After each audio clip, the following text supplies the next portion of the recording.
Hello and welcome to another one-on-one sports webcast. I'm Joe DiRienzo, joined here today by the angry Bostonian Kurt Leston, and the club can't even handle him right now, Jackson Brody. Today these two will be defending their first and only loves, the sports teams of Boston and New York. These cities have some of the best rivalries in sports, and you would be hard-pressed to find fans from opposing sides that get along. I know you two are looking forward to defending your fandom, so any last words before we start? I got one. Mr. Brody, the gloves are off. All right, I'll allow it. I'm good with that. Both Boston and New York have sports arenas with histories as great as the teams themselves, but both cities boast of having the Garden. So guys, which city is right? Is it New York in the Madison Square Garden or the TD Garden in Boston? Now, Jackson, I will give you that currently New York has the better garden with Madison Square Garden, but that's not because Madison Square Garden is so great. It's because the TD Garden isn't what the original Boston Garden used to be. The original Boston Garden had the best atmosphere ever of any arena in the history of sports. Oh, yeah? Okay? That's we a have fact. legendary stories of Auerbach, okay? Fixing the other team's locker room, making it too hot or making it too cold. Any way they can hurt the opposing team, okay? And when the Bruins played, the fans were right on top of the ice. Atmosphere will never be duplicated. So you're telling me that Madison Square Garden doesn't have any kind of atmosphere? Kurt, Not like the old Garden did for Boston. Kurt, how mistaken you are. And you talk about memories. The Garden has hosted so many things, even just outside of sports. It's hosting Democratic National Conventions, but well, you get into sports, but it's hosted Ali Frazier fights. You're not impressing me. No? I need Well, what more. about in basketball, the memories that it's had? It's seen multiple finals. It's seen some of the best performances of all time, including Willis Reed in 1970.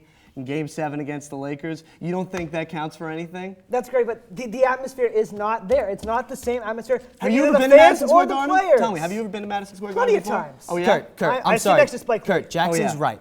The Madison Square Garden right now, they host way more things than the TD Garden has. They have the Big East tournament, the NIT tournament, the NBA draft. It's just the better arena. I'm sorry. The hatred that fuels the rivalry of Boston and New York fans is something that you're born with. But there's always that one player that you hate beyond anything you feel for the team he plays for, whether it is out of respect for his talent or just because he's a terrible person. So within this rivalry, who is the player that you love to hate the most? Jackson?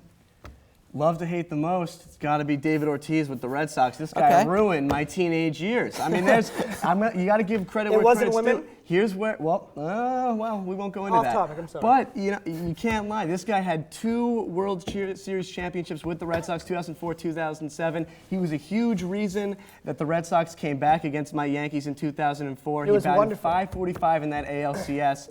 And he's an admitted steroid user, you can't forget that. So that, in Yankee fans' minds, absolutely taints his accomplishments and those Red Sox championships, and it really kills, because in my mind, the Yankees should have at least been to the World Series in 2004. Okay, so you're telling me David Ortiz because he's hurt you and he's hurt your childhood growing up, and he used to. He hurt the Is that- Yankees. okay. There's no doubt about that. For me, it's not because this person has hurt Boston teams or anything like that, but it's because he's an all-around bad guy, and that's Sean Avery of the New York Rangers, okay? Yeah. Now, off the ice, this is what he's done off the ice. He's made racial comments.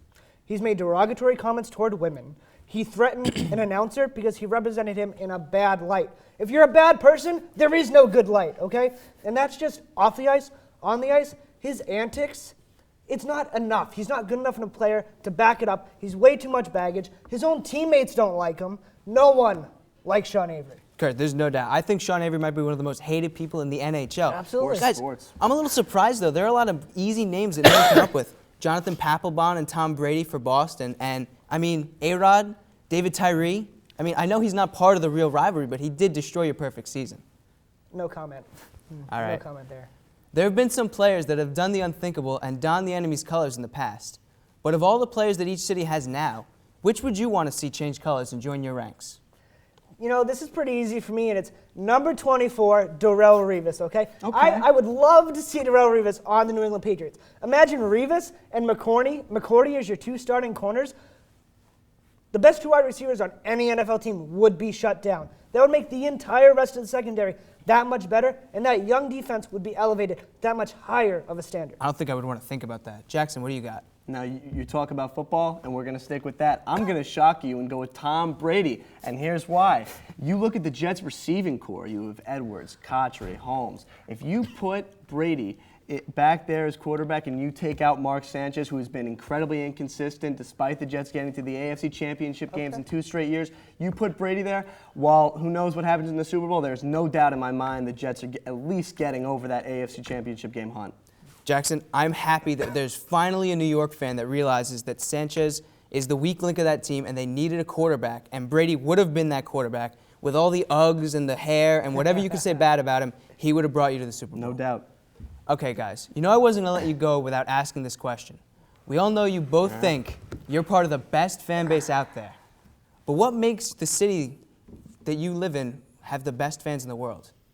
Please take it away, sir. Oh, well, Let first me of hear all, this. Boston fans are bandwagon fans. There's no doubt about it. If you talk about the Patriots pre-2000, name a player besides Bledsoe, nobody can do that. New York fans have the knowledge. If you listen to any sports talk show... Knowledge? And yeah, New York fans are smart. There's no doubt about that. That's something people from outside the city have always said. They said, you come here, these people know what they want to see. Madison Square Garden, we'll go back to that. When you go in the Garden, the lights are the fans. The lighting in the building is darker by the fans, and the lighting is on the court itself. More people pay attention. I can't listen. Better knowledge. Stop.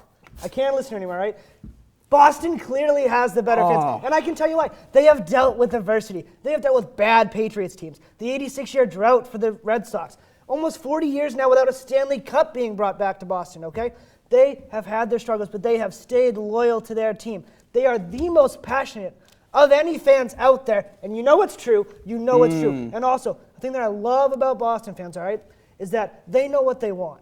They want 100% effort day in and day out. And New Yorkers don't? Day in and day out, and if they don't get it, they'll let the players hear Okay, it. you guys are both wrong. I can't believe even a Boston fan could say you've done through hardships. Have you seen what the Cleveland fans have been going through lately? They're more devoted. They go to games still. Chicago, the Cubs with their World Series drought, I mean, way more devoted fans than you guys have.